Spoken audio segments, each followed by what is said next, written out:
We've taken you on a hardware tour, and we've shown you how it stacks up against the Galaxy S3, so the next logical step was to use it as our daily driver for a weekend. Right?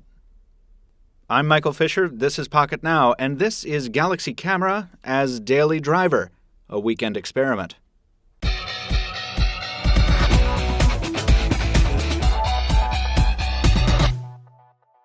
Now, before you say anything, no, this wasn't just a stunt. We really wanted to find out if the Galaxy Camera, which runs the full version of Android and packs a cellular radio, could substitute as a daily driver for some people, specifically shutterbugs, who don't make a lot of phone calls but do communicate in other ways, like via social media and texting. It's similar to the question that came up when tablets first became popular. Could I carry this instead of a phone, or in addition to something like a dumb phone? Is that possible? Is it workable? Is it practical?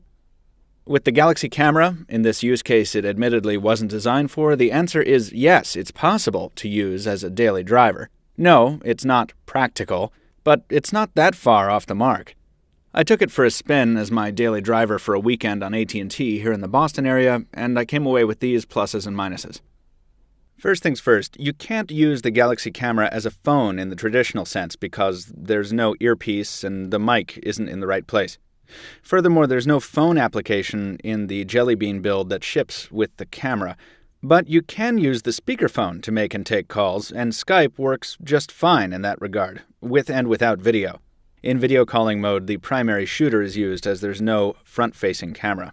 Though the camera has a phone number assigned to it, it's not possible to make calls to or send texts to the device in the customary way.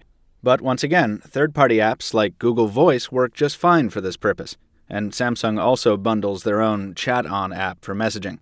Of course, since this is an Android device, you can download nearly any messaging solution you like. Facebook Messenger and Gtalk performed very well during our time with the camera. That's a recurring theme with the Galaxy Camera. If it doesn't come with the functionality you need out of the box, you can download it from the Play Store in most instances, thanks to its nature as a fully fledged Android device. I was able to get my home screens lined up in my preferred order with HD widgets and transit titles, games, calendars, and even Spotify. It was a strange but fun experience to blast pinback from my camera. This being the AT&T version of the device, I was confined to HSPA, but data speeds and reception were quite good. And of course, shots taken with the camera's 16-megapixel sensor outclassed what's possible with most smartphone shooters. Having the option to upload directly to Facebook, Twitter, and Instagram without bothering with finding a Wi-Fi hotspot was really nice. Nothing new for smartphones, of course, but a convenient novelty on something called a camera. Unfortunately, that comes with some compromises, as you might expect. This being a camera, it's big and bulky compared to most smartphones. As I mentioned in the Galaxy S3 comparison, while portrait use is possible, it's not preferable because of the awkward way it sits in the hand. Landscape, dual-handed use is preferred. Again, no surprise there. Even for a camera, though, it's big. This is not a pocketable device because of that massive optical zoom machinery.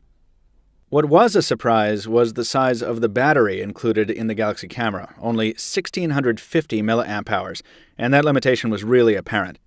I don't know why Samsung couldn't find a way to include a beefier battery in this big hardware.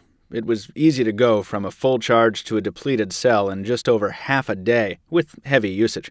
Now once again, that's usage as a smartphone substitute, not as a camera, so it won't affect you if you're using the device for its intended purpose, but it was still quite disappointing for such a big and heavy device to die so quickly. Samsung's taken some steps to squeeze as much endurance as possible from the camera, and that's resulted in some odd behavior. There's an auto power off that you can optimize in the settings menu, but the device also goes into a kind of a deep standby at times that prevents it from receiving timely notifications. Almost all of my email, text, and Gtalk alerts were delayed significantly during my time with the unit in standby, which says to me that Samsung has tweaked the unit's listening settings when the screen is off. I was also surprised by how much lag there was in daily use. I thought with the same quad-core Exynos processor as the Galaxy S3, this thing should be screaming, particularly with Project Butter enhancements.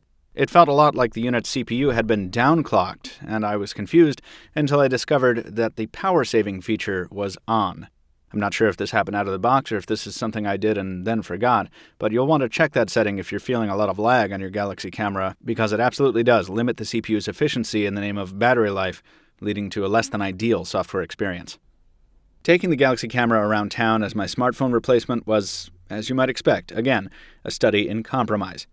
While it bore all the challenges that come with using a device in a manner not intended, it actually shined by virtue of including the full suite of enhancements that any high-end Android device offers in 2013. But at $499.99, this is no impulse purchase or trivial investment. While I like it a lot, and it's a very capable camera, I'd wait for the next generation, hopefully with slimmer hardware and a beefier battery, to give this the full thumbs up for data-centric shutterbugs looking to replace their smartphone. That's going to do it for Galaxy Camera as Daily Driver, a weekend experiment. Thank you for watching. If you have something to say, please leave a comment on the post at pocketnow.com, where there's a few more observations in print form alongside this video. If you like us here on YouTube, please leave us a thumbs up here. Follow us on Twitter so you don't miss anything. PocketNow Tweets is the official account. You can also follow me at Captain2Phones. That's Captain, the number 2, Phones. We also discuss the Galaxy Camera and other Android, Windows Phone, and iOS devices on the PocketNow Weekly podcast every week. Be sure and check that out. Our own Jaime Rivera discusses these devices and more on the daily PocketNow Daily broadcast, and as always, there is new editorial and video content of all sorts at pocketnow.com. Thank you again for watching, and we'll see you next time.